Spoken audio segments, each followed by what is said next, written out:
Bismillahirrahmanirrahim. Assalamualaikum warahmatullahi wabarakatuh.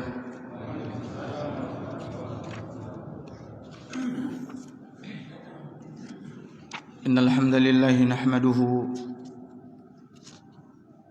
wa nasta'inuhu wa nastaghfiruh wa na'udzu billahi min shururi anfusina wa sayyiati a'malina.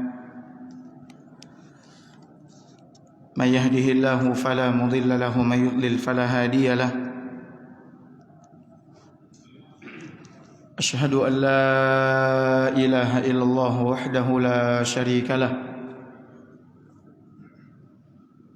وأشهد أن محمدا عبده ورسوله يا أيها الذين آمنوا اتقوا الله حق تقاته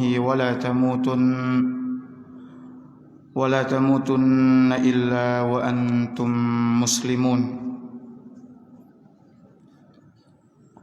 يا أيها الناس اتقوا ربكم الذي خلقكم من نفس واحدة وخلق منها زوجها وبث منهما رجالا كثيرا ونساء واتقوا الله الذي تساءلون به والأرحام إن الله كان عليكم رقيبا يا أيها الذين آمنوا اتقوا الله وقولوا قولا سديدا يصلح لكم أعمالكم ويغفر لكم ذنوبكم ومن يطع الله ورسوله فقد فاز فوزا عظيما أما بعد فإن أصدق الحديث كتاب الله وخير الهدي هدي محمد صلى الله عليه وسلم وشر الأمور محدثاتها وكل محدثة بدعة وكل بدعة ضلالة وكل ضلالة في النار. Bapak Ibu hadirin hadirat, ikhwan dan akhwat jamaah Masjid Al-Muhajirin yang kami muliakan, segala puji bagi Allah Subhanahu wa ta'ala.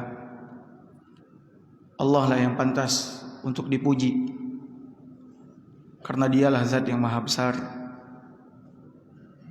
Dialah penguasa jagat raya, pencipta alam semesta. Dan kita memohon pertolongan dan ampunan darinya, memohon pertolongan agar kita bisa beribadah kepadanya, bisa menjalankan kewajiban kita sebagai hamba Allah di permukaan bumi ini, menjalankan ketaatan kepadanya. Dan kita memohon ampunan darinya karena kita adalah makhluk yang banyak salah, banyak dosa, banyak kekurangan, dan tidak ada yang dapat memberikan ampunan kepada kita kecuali Allah Subhanahu wa ta'ala. Dia yang mengatakan di dalam Al-Quran, wa ana aghfirudz dzunuba jami'a, hanya aku, kata Allah Azza wa Jalla, yang mengampuni semua dosa. Maka oleh karena itu, jangan sampai kita di dalam melalui hari-hari kita tidak memohon ampunan kepada Allah Azza wa Jalla. Nabi SAW saja dalam sehari bertaubat dan beristighfar kepada Allah Azza wa Jalla 100 kali. Dan beliau adalah seorang Nabi, seorang yang telah dijamin oleh Allah Subhanahu wa ta'ala bahwa dosanya yang lalu dan yang akan datang diampuni oleh Allah. Seseorang yang telah dijamin oleh Allah selamat dari api neraka, bahkan surga tidak akan dibukakan kecuali apabila Nabi SAW yang memintanya. Dan kita berlindung kepada Allah Subhanahu wa ta'ala dari keburukan jiwa kita yang terus menerus menyuruh kita kepada keburukan. Allah Subhanahu wa taala berfirman, "Innan nafsa la'ammaratun bisu'." Sesungguhnya nafsu syahwat terus-menerus menyuruh kita kepada keburukan. Dan tidak ada yang dapat melindungi kita dari nafsu syahwat kita kecuali Allah Azza wa Jalla. Karena Allah sebaik-baik tempat berlindung. Kita juga berlindung kepada Allah Azza wa Jalla dari keburukan amalan kita yang akan membawa kita kepada kehancuran, membawa kita kepada kebinasaan. Selanjutnya, siapa yang diberikan hidayah oleh Allah maka tidak seorang pun yang dapat menyesatkannya. Dan siapa yang disesatkan oleh Allah Azza wa Jalla maka tidak seorang pun yang dapat memberikan hidayah kepadanya. Saya bersaksi bahwasanya tidak ada ilah yang berhak disembah, diibadati dengan hak kecuali Allah Azza wa Jalla yang Maha Esa dan tidak ada sekutu baginya. Dan saya bersaksi bahwasanya Nabi Muhammad sallallahu alaihi wasallam adalah rasul, utusan Allah Subhanahu wa taala. Allah berfirman di dalam Al-Quran, "Wahai orang-orang yang beriman, bertakwalah kalian kepada Allah dengan sebenar-benar takwa, dan janganlah kalian mati kecuali dalam keadaan Islam." Allah juga mengatakan, "Wahai sekalian manusia, bertakwalah kalian kepada Rabb kalian yang telah menciptakan kalian dari jiwa yang satu. Lalu darinya dia menciptakan pasangannya. Dan kemudian Allah mengembangbiakkan laki-laki dan wanita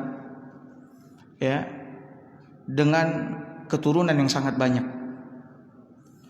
Mohonlah kepada Allah Subhanahu wa taala dengan nama-namanya agar Allah Subhanahu wa taala senantiasa menjaga hubungan rahim di antara kita. Sesungguhnya Allah Subhanahu wa taala Maha mengawasi apapun yang kita kerjakan. Allah juga berfirman, "Wahai orang-orang yang beriman, bertakwalah kepada Allah dan ucapkanlah perkataan yang benar. Niscaya Allah akan mengampuni dosa-dosa kalian dan akan memperbaiki amalan-amalan kalian.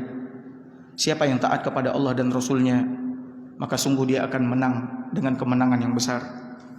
Adapun setelahnya, Bapak Ibu sekalian, Nabi kita yang mulia sallallahu alaihi wasallam bersabda, "Sesungguhnya sebenar-benar ucapan adalah kitabullah Al-Quranul Karim, dan sebaik-baik petunjuk adalah petunjuknya Rasulullah sallallahu alaihi wasallam. Dan seburuk-buruk perkara adalah perkara baru di dalam agama. Dan setiap perkara baru di dalam agama adalah bid'ah. Dan setiap bid'ah adalah sesat.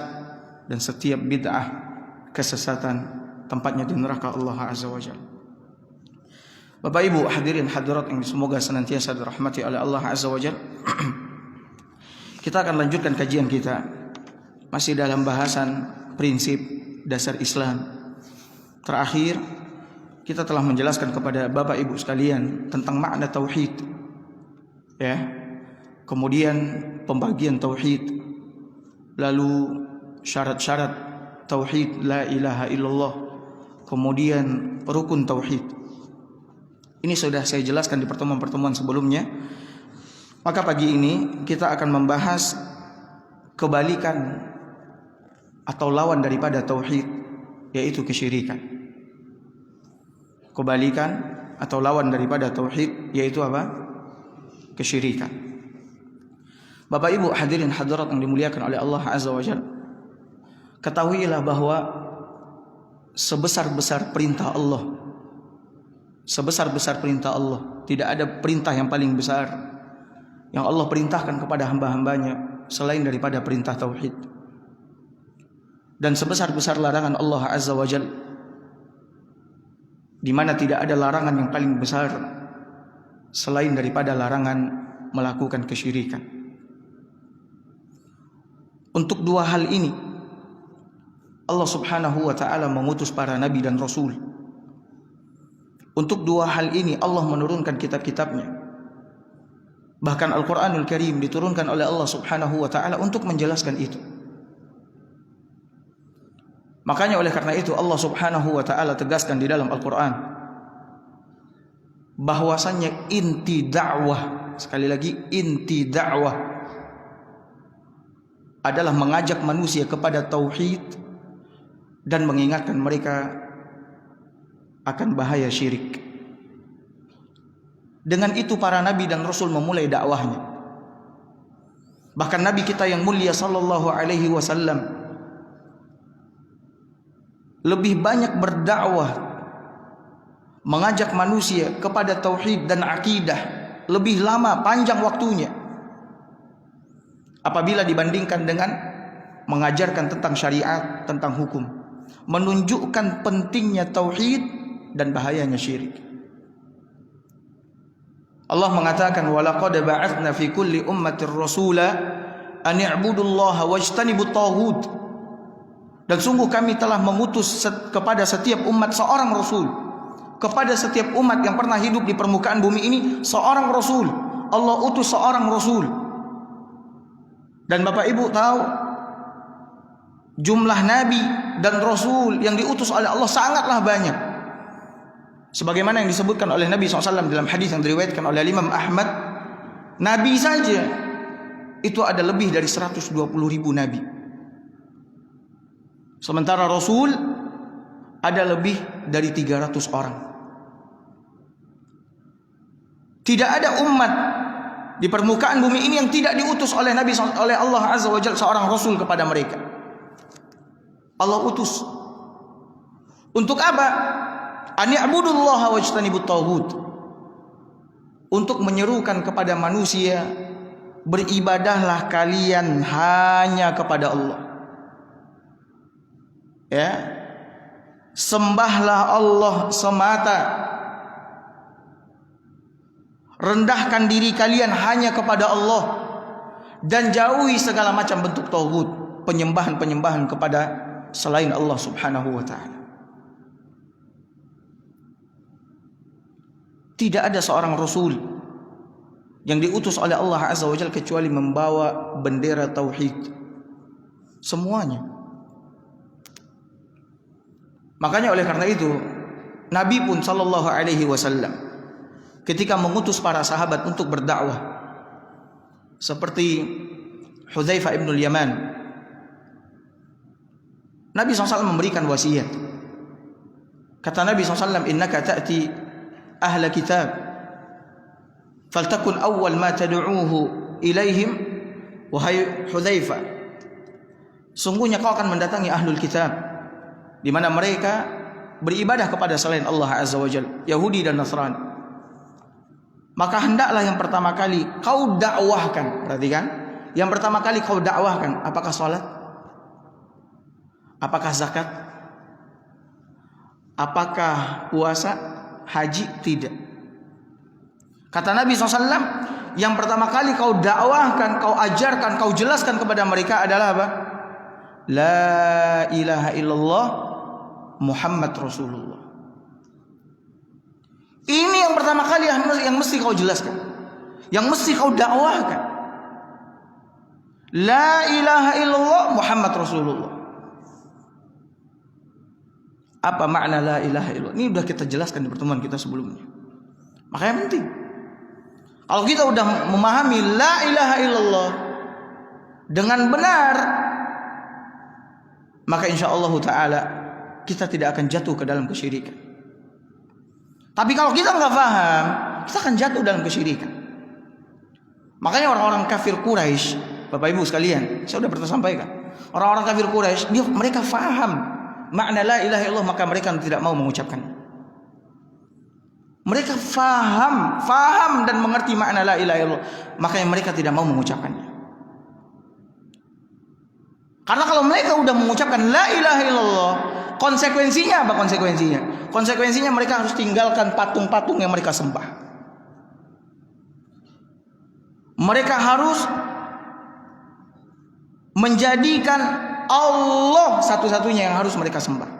Tidak boleh lagi mereka menyembah kepada selain Allah.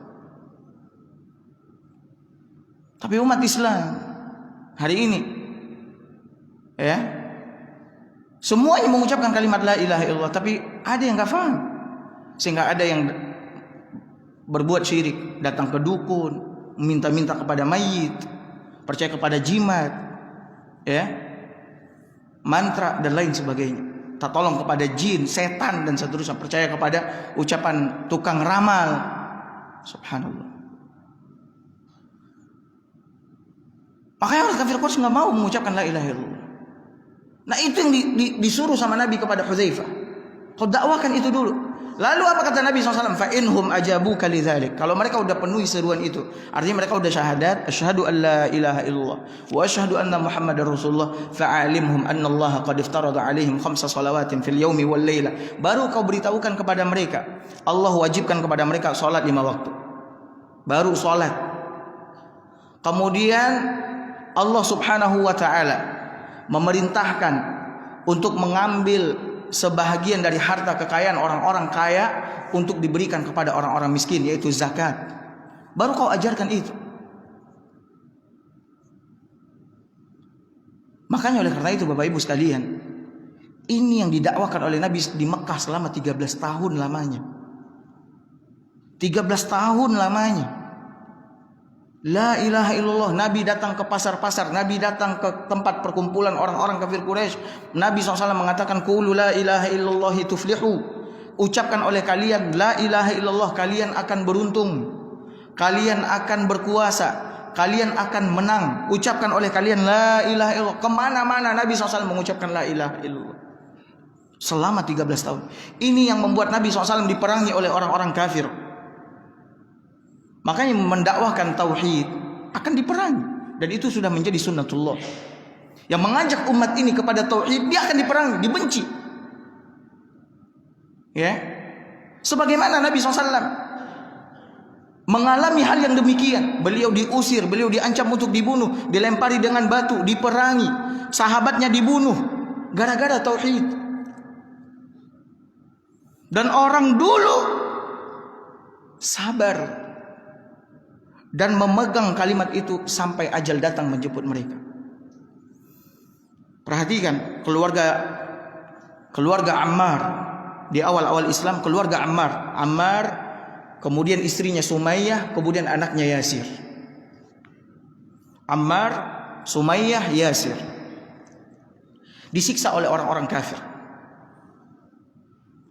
Abu Jahal, ya, dan gembong-gembong orang kafir Quraisy di bawah terik matahari di tengah-tengah padang pasir Sahara. Disiksa. Disuruh kembali kau kepada agama nenek moyangmu, tinggalkan agama tauhid, tinggalkan agama Muhammad. Mereka tidak mau meninggalkan agama itu. Disiksa dengan azab yang sangat pedih. Terbayang oleh kita bagaimana panasnya terik matahari di padang pasir di kota Mekah bagi yang pernah berhaji atau berumrah ketika musim panas. Panas sekali. Ya.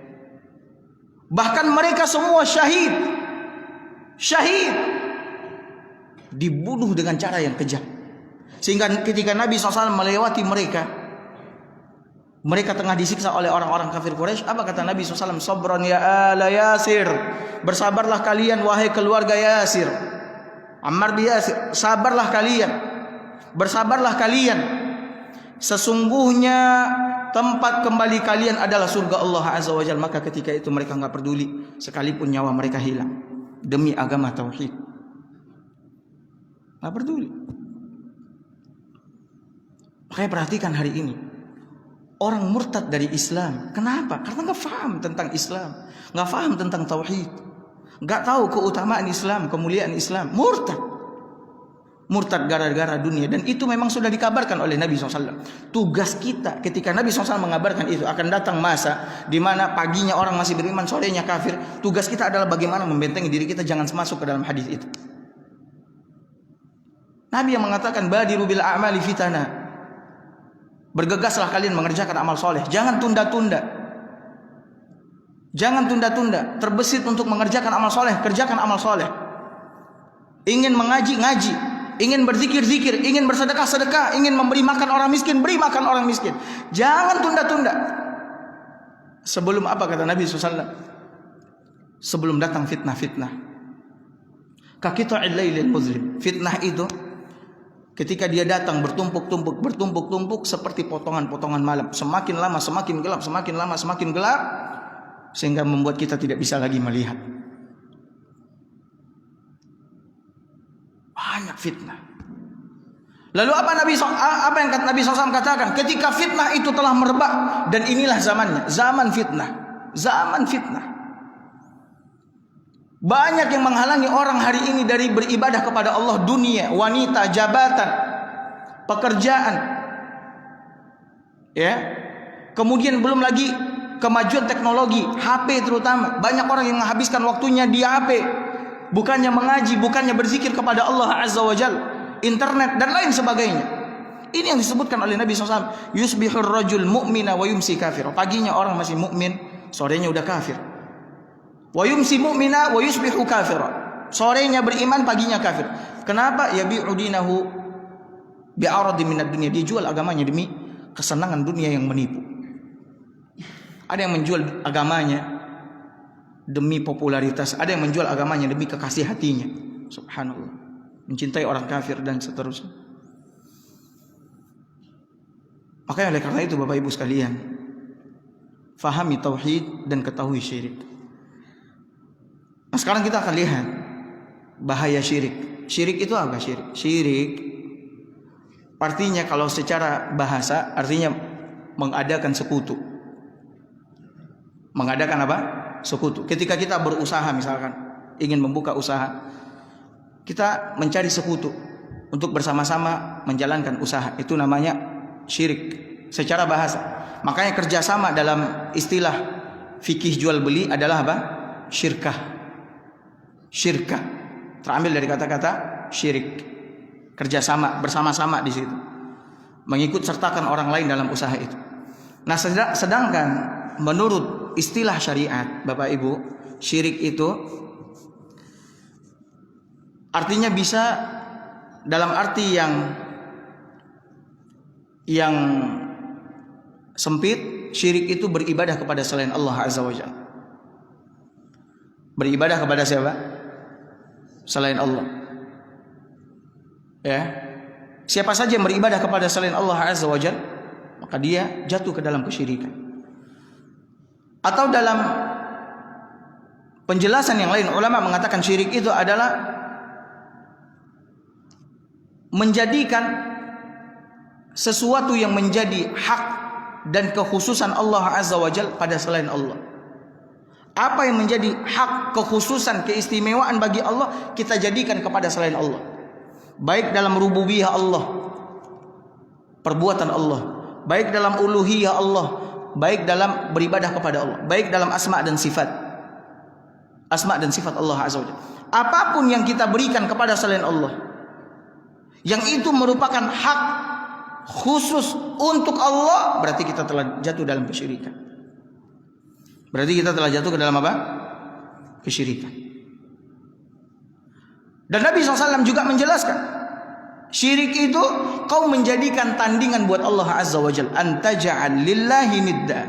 Kau menjadikan tandingan bagi Allah Azza wa Jalla.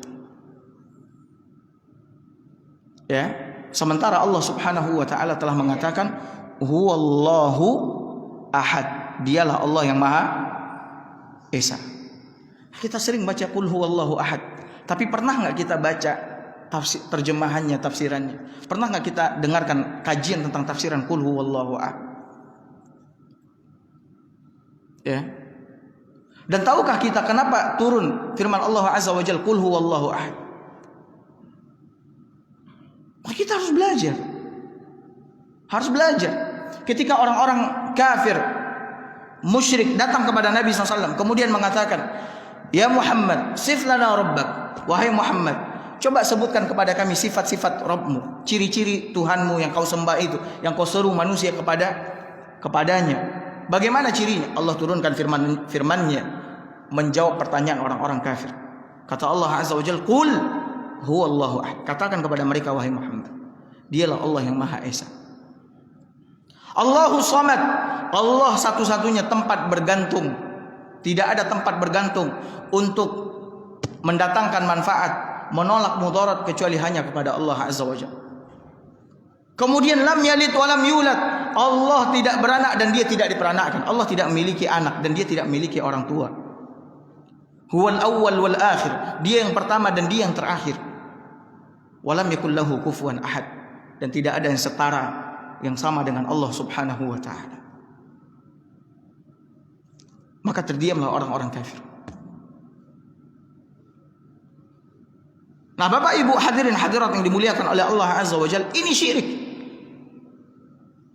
Beribadah kepada selain Allah Azza wa Jalla, dan Allah selama-lamanya tidak akan pernah ridho apabila dia dipersekutukan dengan sesuatu apapun di dalam beribadah kepadanya. Tidak dengan malaikat yang diutus oleh, yang tidak dengan malaikat yang dekat dengan Allah ataupun dengan nabi yang diutus. Siapa saja yang mempersekutukan Allah di dalam beribadah kepada Allah, berarti dia telah berbuat syirik. Dan Allah selama-lamanya tidak akan pernah ridho. Tidak akan pernah ridho. Nah, Bapak Ibu hadirin hadirat yang dimuliakan oleh Allah Azza wa Jalla, bentuk-bentuk kesyirikan sangatlah banyak. Sangat banyak.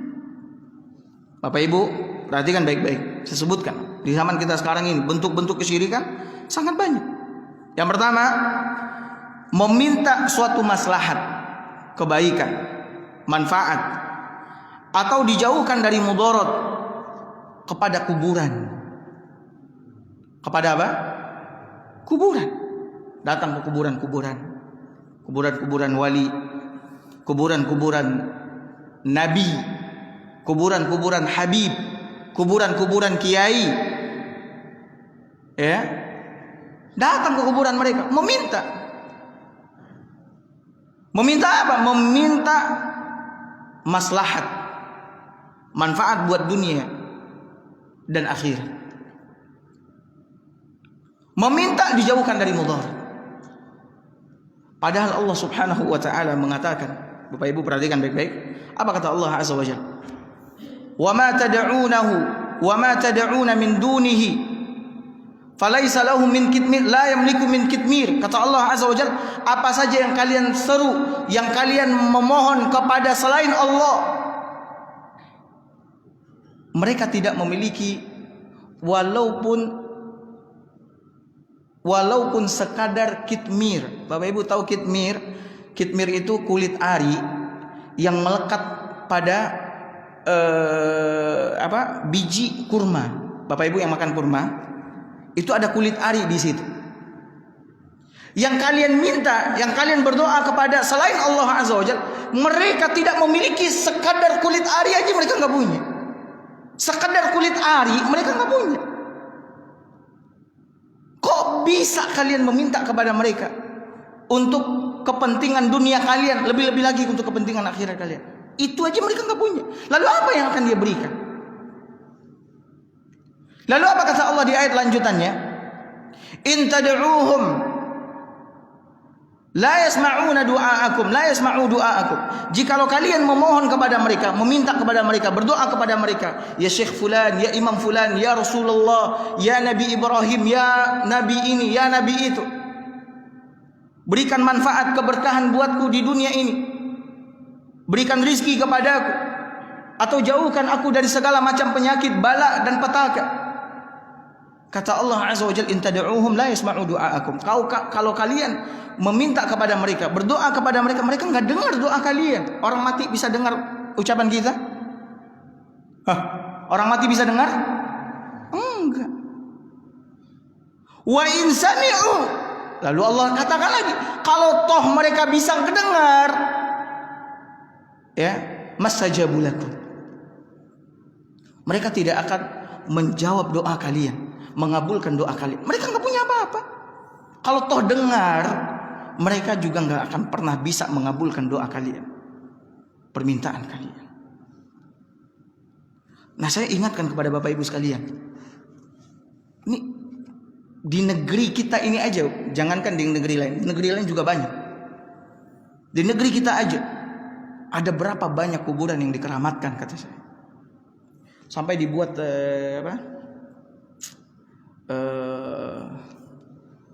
tiang papan kuburan Syekh fulan, kuburan Syekh fulan. Itu buat apa itu? Buat apa itu? Ya. Sehingga orang-orang datang ke sana. Orang-orang datang ke sana. Bahkan ada yang buat program wisata religi keliling kuburan. Ada atau enggak? Buat apa Bapak Ibu sekalian? Orang tua saya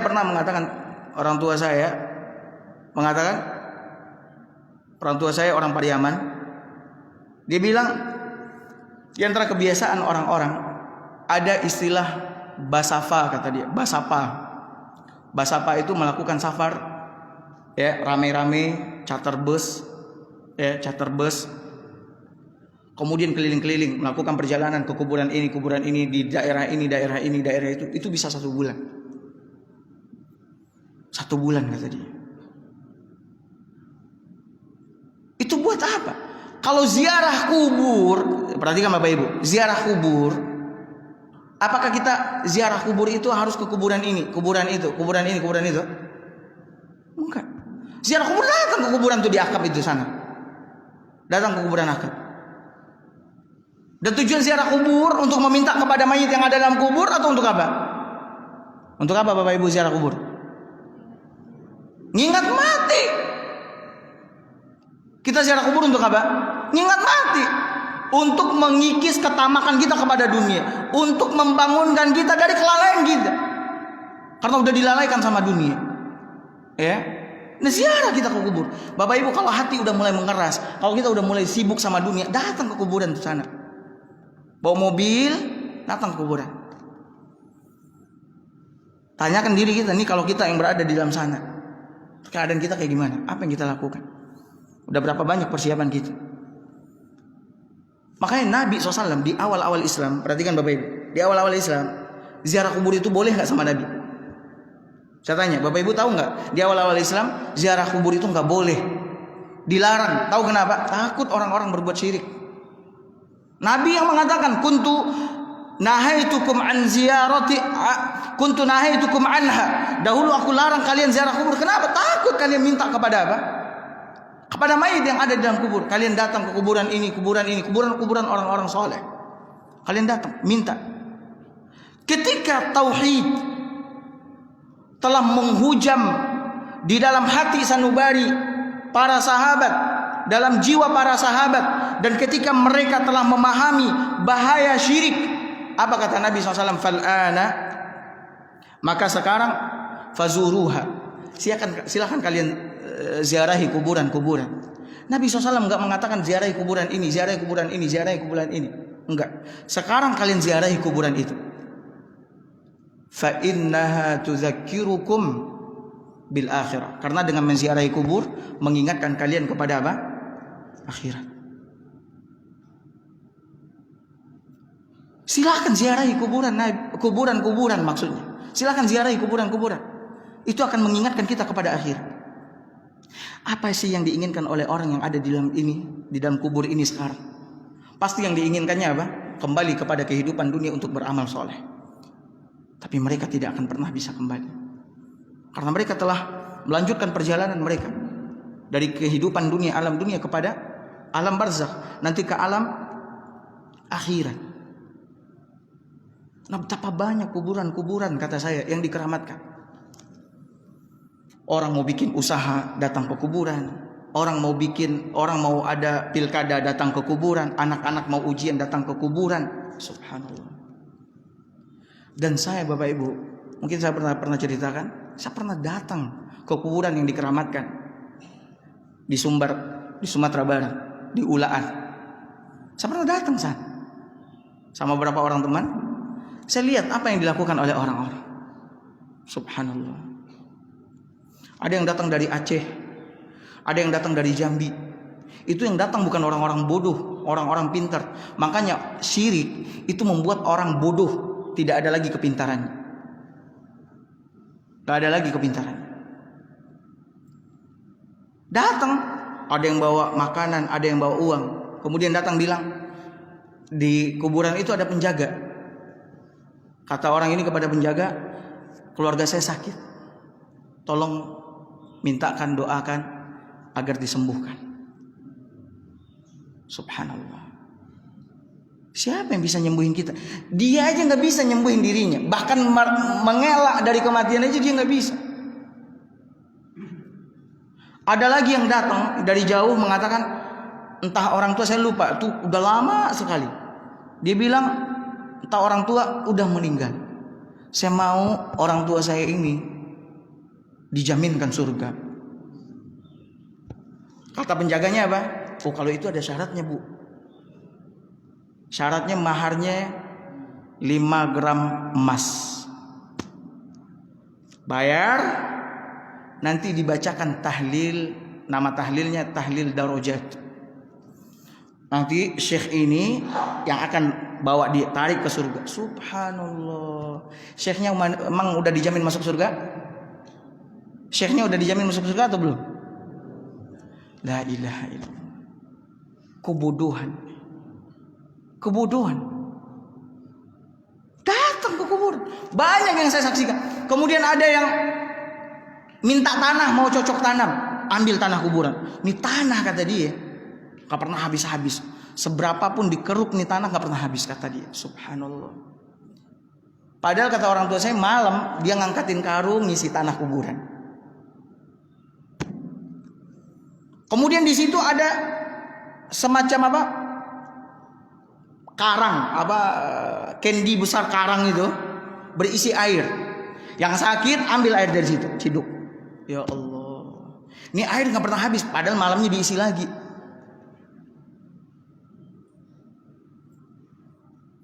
Subhanallah. Kok bisa seperti ini? Karena orang nggak belajar, orang nggak tahu. Makanya kita harus belajar. Bapak Ibu tahu cerita tentang kuburan yang dikeramatkan itu? Saya pernah diceritakan oleh salah seorang syekh. Dulu ada seorang pengembara, mengembara dengan seekor keledai sana sini. Tiba-tiba mati keledainya. Keledainya mati. Dia nggak bisa melanjutkan perjalanan. Bekalnya juga nggak ada. Dia berpikir, bagaimana caranya? Bagaimana caranya?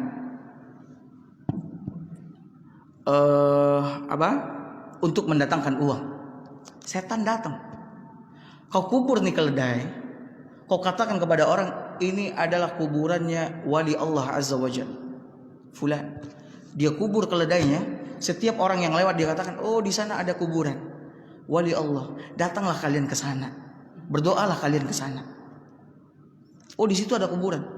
Akhirnya orang datang, orang ngasih fulus. Ngasih fulus.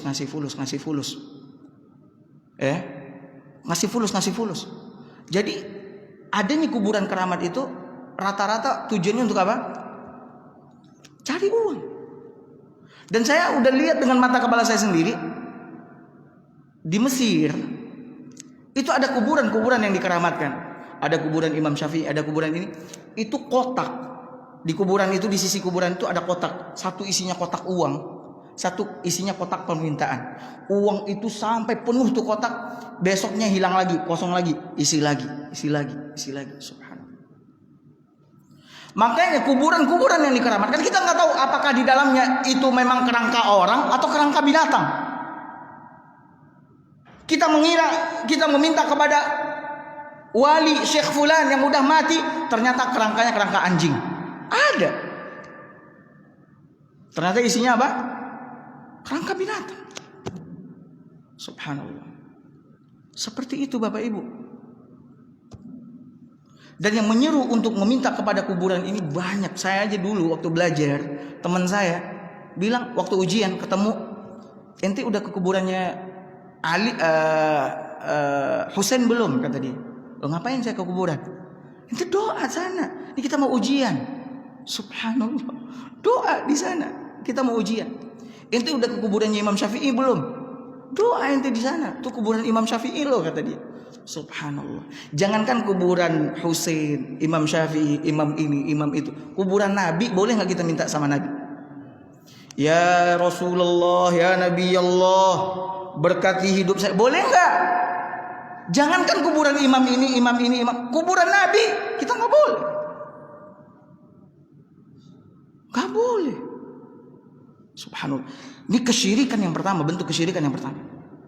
Minta-minta ke kuburan-kuburan. Makanya Bapak Ibu sekalian, saya nasihati, kalau ada keluarga yang suka datang ke kuburan-kuburan, sampaikan ini. Ini kesyirikan yang nyata. Kita kalau mau doa, saya mau tanya sama Bapak Ibu. Kita kalau mau doa, Allah suruh kita doa ke mayit atau doa langsung ke dia? Kita kalau mau doa, doa ke mayit atau doa langsung ke dia? Langsung ke dia. Allah yang mengatakan, wa idza sa'alaka ibadi anni fa inni qarib ujibu da'watad da'i idza da'an. Apabila hambaku bertanya kepadamu wahai Muhammad, maka katakan sesungguhnya aku ini dekat. Yang dekat itu bukan zat Allah, tapi ilmu Allah, rahmat Allah, pertolongan Allah, pendengaran Allah, itu yang dekat, bukan zat Allah. Ya. Kemudian apa kata Allah Azza wa Jalla? Ujibu da'watad da'i idza da'an. Aku akan memenuhi, mengabulkan permintaan apabila hambaku meminta kepadaku. Wa qala rabbukum ud'uni astajib lakum. Rabb kita Allah Azza wa Jalla berkata, doalah kalian kepadaku, aku penuhi doa kalian, aku kabulkan doa kalian. Allah nggak pernah suruh kita untuk meminta ke situ. Nggak perlu. Tinggal Bapak Ibu angkat tangan tinggi-tinggi minta sama Allah. Dan Nabi SAW mengatakan, innallaha hayyun karim. Allah itu maha pemalu lagi maha penderma Bapak Ibu. Kapan Allah malu dan kapan Allah menderma? Kata Nabi SAW, idza ra'a 'abdah yarfa'u yadayhi, apabila dia melihat hambanya mengangkat kedua tangannya tinggi-tinggi seperti ini, meminta ya Rabbi ya Rabbi ya Rabbi, ya Allah ya Allah. Kemudian dia sebut sifat nama Allah Azza wa Jalla yang maha pengasih, yang maha pemberi rizki, yang maha berkuasa, berikan ini, bantu aku dan sebagainya. Kata Nabi SAW, Allah malu membiarkan tangan itu kembali dengan tangan hampa, tangan kosong. Allah malu. Minta sama Allah Azza wa Jalla. Minta sama Allah Azza wa Jalla. Ini yang pertama Bapak Ibu. Kemudian yang kedua, bentuk kesyirikan yang kedua, banyak mempercayai dan mendatangi dukun. Mempercayai dan mendatangi siapa? Dukun, paranormal, tukang sihir, orang pintar, tukang ramal, dan yang sepertinya, dan meminta perlindungan kepada jin. Bapak Ibu sekalian, apa hukum mendatangi dukun? Apa hukum mendatangi dukun? Dosa besar. Syirik, termasuk kesyirikan. Dosa besar, haram. Datang ke dukun dosa besar. Nabi SAW mengatakan, man ata kahinan, siapa yang datang ke dukun, tidak diterima sholatnya selama 40 hari. Ya Allah, 40 hari. Kira-kira kalau hukumannya sholat gak diterima selama 40 hari, ini perbuatannya kecil apa besar? Besar Bapak Ibu sekalian. Betapa banyak orang-orang hari ini datang ke dukun. Dan dukun di Indonesia sedikit apa banyak? Banyak. Banyak. Yang datang ke dukun banyak. Sakit anaknya datangnya kemana? Dukun. Sakit orang tuanya datangnya kemana? Dukun. Dia mau buka usaha datangnya kemana? Dukun. Anaknya mau KKN, pergi ke daerah-daerah pelosok-pelosok, datangnya kemana? Dukun. Semuanya ke dukun. Barang hilang datangnya kemana? Dukun. Yang datang ke dukun sholatnya 40 hari gak diterima sama Allah Azza wa Jalla. 40 hari gak diterima sama Allah. Lalu Nabi SAW mengatakan, barang siapa yang datang ke dukun lalu bertanya, mempercayai ucapannya, sungguh dia telah mendustakan apa yang dibawa oleh Muhammad sallallahu alaihi wasallam. Ya Allah, mendustakan apa yang dibawa oleh Nabi Muhammad SAW dari sisi Allah Azza wa Jalla. Kemudian paranormal, apa banyak paranormal di negeri kita ini. Tukang sihir yang suka main-main sihir. Banyak pertunjukan sihir yang dipertontonkan, subhanallah. Itu gak boleh kita lihat itu. Gak boleh kita lihat itu.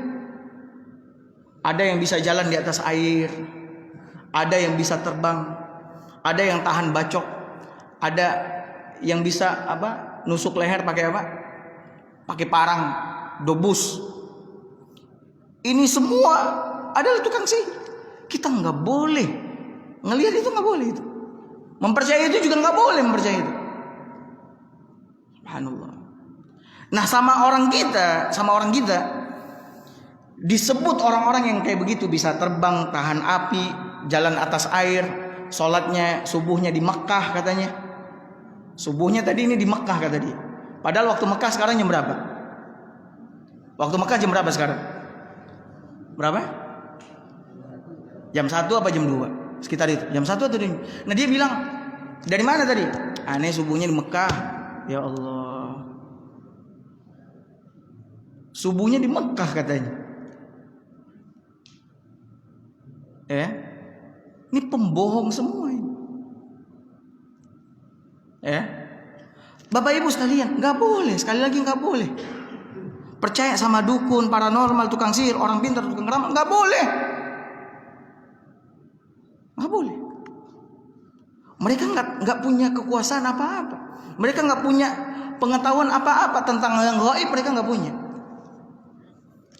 Makanya Nabi SAW dulu ada seorang wanita mengatakan kepada kaum muslimin ini, seorang wanita mengatakan, wahai manusia, bergembiralah kita, berbahagialah kita. Sesungguhnya di tengah-tengah kita ada seorang nabi yang mengetahui apa yang akan terjadi di hari esok. Ditegur sama Nabi. Ditegur langsung sama Nabi. Kata Nabi SAW, sesungguhnya aku tidak mengetahui hari esok. Aku tidak mengetahui hari ini. Ada orang di Indonesia ini, bahkan bukan di Indonesia, yang meramal, oh Indonesia ini 2020 hancur. Ini buktinya kita mau di penghujung 2020. Oh Indonesia ini 2021 bakal hancur. Mereka nggak tahu apa-apa. Kunci perbendaharaan perkara gaib ada di tangan siapa? Allah yang mengatakan. Allah yang mengatakan, sesungguhnya mafatihul ghaib, kunci-kunci perkara yang gaib ada di tangan Allah. Kenapa ada orang yang percaya sehingga dia takut? Sehingga dia takut. Waduh, bentar lagi di Indonesia akan terjadi ini, bentar lagi akan terjadi ini, bentar lagi akan terjadi ini. Seharusnya kalau kita takut larinya ke siapa? Larinya ke Allah, lari ke Allah, dekatkan diri sama Allah. Ini enggak, semakin berbuat dosa. Orang-orang takut sama corona, tapi enggak sadar-sadar juga. Sholat juga enggak, zikir juga enggak, doa juga enggak, maksiat jalan terus. Subhanallah, dia katanya takut. Nah kemudian betapa banyak anak-anak remaja yang percaya sama ramalan-ramalan bintang. Bapak Ibu, ini ingatkan anak-anak ini suka beli majalah apa? Majalah ramalan bintang, zodiak. Dia lahir misalkan bulan November ini rezekinya agak sedikit macet, kisah cintanya buruk, ya. La ilaha illallah. Macam-macam. Ini kita nggak boleh percaya yang sama yang kayak beginian. Ingatkan anak-anak, kau nggak boleh ini kesyirikan ini. Kesyirikan, kau tidak boleh percaya, kau nggak boleh lagi beli buku ini. Kau nggak boleh lagi bertanya tentang kepada si fulan yang suka meramal kehidupan. Ada orang yang meramal pakai apa? Pakai telapak tangan. Sini lihat tangannya. Waduh, ini di umur 40 kau akan mengalami kehidupan yang sulit. Subhanallah. Ternyata dia yang sulit. Kitanya beruntung. Banyak orang yang kayak begitu. Makanya Bapak Ibu, jangan sekali-kali pernah percaya dan datang ke dukun, paranormal, tukang sihir, orang pintar, tukang ramal, dan yang sepertinya. Sekarang dukun, ini saya juga mau ingatin, dukun sekarang nggak mau dipanggil dukun. Dan dukun pakaiannya juga nggak kayak dulu. Sekarang pakaiannya kayak gimana? Baju koko, pakai peci, ya. Kemudian ngobat pakai Al-Quran, zikir, dan lain-lain. Subhanallah. Ngobat pakai Al-Quran, zikir, dan lain-lain. Ya. Sekarang seperti itu. Karena kalau udah dukun, orang udah pada tahu. Kalau dukun kita nggak boleh datang. Oh tapi kalau ini kayaknya nih ustadz nih kiai nih, Pak Kiai ini anak saya sakit, bisa nggak pindahin penyakitnya ke telur? Bisa nggak pindahin penyakitnya ke ayam? Oh bisa. Bapak Ibu bawa besok ayam hitam kata dia. Ayam hitam kita pindahin penyakitnya ke sana. Ya, subhanallah. Bisa nggak pindahin penyakit? Secara logika bisa nggak? Nggak bisa. Kita kalau sakit perginya kemana kalau sakit? Bapak Ibu kalau sakit pergi kemana? Rumah sakit, udah selesai udah. Jangan perginya ke sana ke sini, pergi ke rumah sakit. Cuman masalahnya banyak orang yang nggak sabar. Nggak sabar, cari jalan pintas. Udah pergi ke orang pintar tuh, di sana ada orang pintar. Subhanallah. Kalau orang pintar ngurut nggak ada masalah. Pintar ngurut pergi sama dia. Ahli dalam mengurut nggak pakai baca-bacaan. Tapi kalau pakai baca-bacaan, kemudian kita minta, bacaannya apaan sih? Oh, dia nggak mau ngasih tahu. Bahaya Bapak Ibu sekalian. Kemudian yang ketiga, percaya kepada jimat, tongkat, keris, tangkal, susuk, kekuatan, pusaka, barang sakti, ramalan bintang dan lainnya. Cincin. Oh, ini cincin ini jangan pernah dilepas ini. Penjaga ayah ini. Cincin ini, subhanallah. Keris. Ada yang punya keris pusaka di rumah? Yang setiap malam Jumat dimandiin gitu loh. Pakai bunga kembang. Pakai bunga kembang. Kemudian disembah-sembah. La ilaha illallah. Tongkat. Tongkat juga. Ya. Tangkal, susuk biar cantik. Biar cantik, subhanallah. Ini enggak boleh. Jimat ini yang paling merebak, paling banyak. Apalagi di rumah makan. Pernah lihat jimat nggak? Seperti tulisan-tulisan Arab, ada kotak-kotak, ada ini apa? Foto. Tuanku saleh.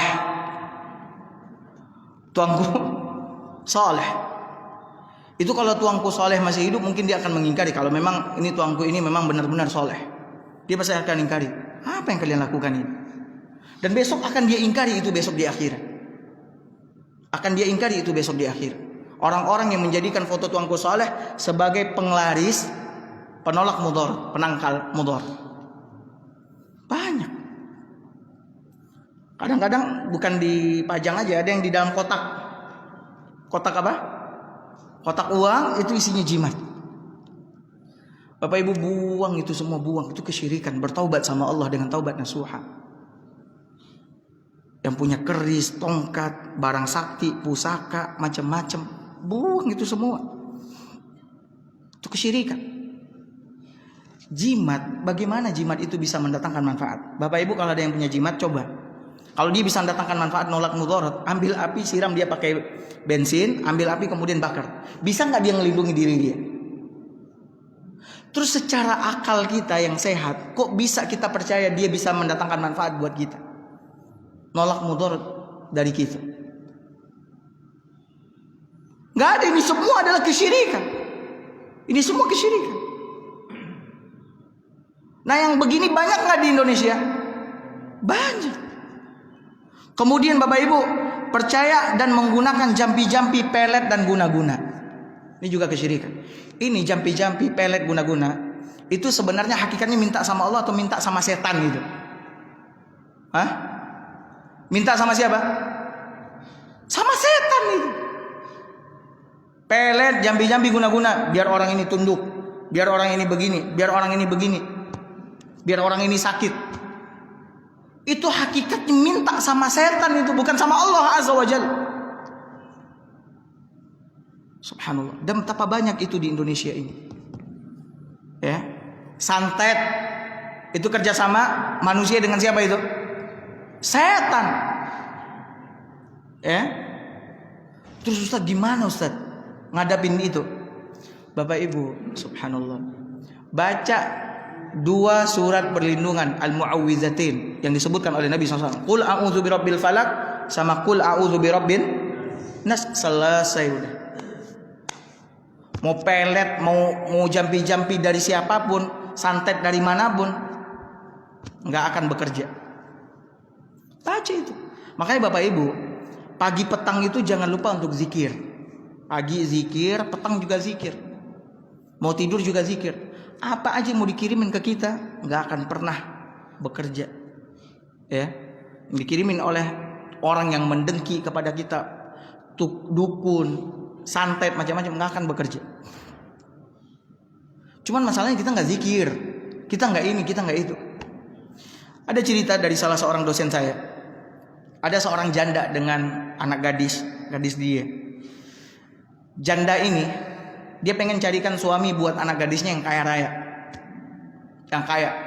Jadi kalau orang miskin yang datang ngelamar anak dia ditolak sama dia, udah pergi. Tiba-tiba datang laki-laki yang lumayan kaya. Akhirnya setuju. Ibu ini setuju. Udah dipinang nih sama laki-laki, udah dikhidbah, udah dipinang ya. Kita kalau wanita itu udah dipinang, nggak boleh lagi dipinang sama yang lain, nggak boleh lagi menerima pinangan yang lain. Ya. Kemudian besoknya datang laki-laki yang lebih kaya lagi. Kata ibu itu, ya udah kamu. Padahal kemarin dia udah nerima pinangan, anggap pinangan Ahmad. Tiba-tiba datang misalkan Ali lebih kaya lagi. Akhirnya dia terima pinangan Ali. Dia putuskan sama Ahmad. Ahmad apa boleh kata? Ya udah kalau diputus ya berarti bukan jodoh saya kalau begitu. Terus Ali bawa nih wanita sama ibunya ke tengah-tengah keluarga besar. Ternyata keluarga besar enggak setuju. Keluarga besar apa? Enggak setuju, nolak. Enggak, kata keluarga besar. Kamu enggak boleh nikah sama wanita itu. Kita cari yang sepadan dengan kita. Akhirnya ibu itu datang lagi ke Ahmad. Mat, udah ente nikahin. Lah kan sama Ali. Diputus kata dia. Kata Ahmad, anak nggak akan lagi mau dengan anak ibu, kata dia. Karena ibu udah memutuskan pinangan anak itu. Pinangan saya udah diputus. Saya nggak akan mau. Apa kata ibu ini sambil marah? Kau akan datang ke kakiku minta-minta dinikahkan sama putriku. Seringkali orang ngancam kayak gitu. Awas lu ya. Kau akan manjat-manjat dinding gue buat. Ya. Kau akan sengsara. Nggak usah takut. Nggak usah takut. Ya. Apa kata Nabi SAW kepada Abdullah bin Abbas? Kalau nih semua umat manusia berkumpul ingin memberikan mudarat sedikit pun kepadamu, ingin memberikan sesuatu mudarat kepadamu, mereka tidak akan dapat memberikan mudarat kecuali atas izin siapa? Allah. Bagian orang takut. Kata Ahmad, enggak bu, saya enggak mau. Cuman Ahmad ini karena tinggalnya dekat, dia kalau pergi kerja, dia ngelewatin rumah ibu ini. Anaknya baik. Kata dosen saya, dia kalau lewat pintu cerminnya dibuka sama dia. Assalamualaikum, kata dia. Kaca jendela, assalamualaikum gitu. Ibu ini datang ke dukun. Katanya, dukun, nih Ahmad nih, tuh yang di situ, tolong kau urus. Buat dia datang mengemis-ngemis minta ke kakiku untuk dinikahkan dengan anakku. Kata dukun, siap bos, katanya. Dukun kan sering kayak gitu, siap.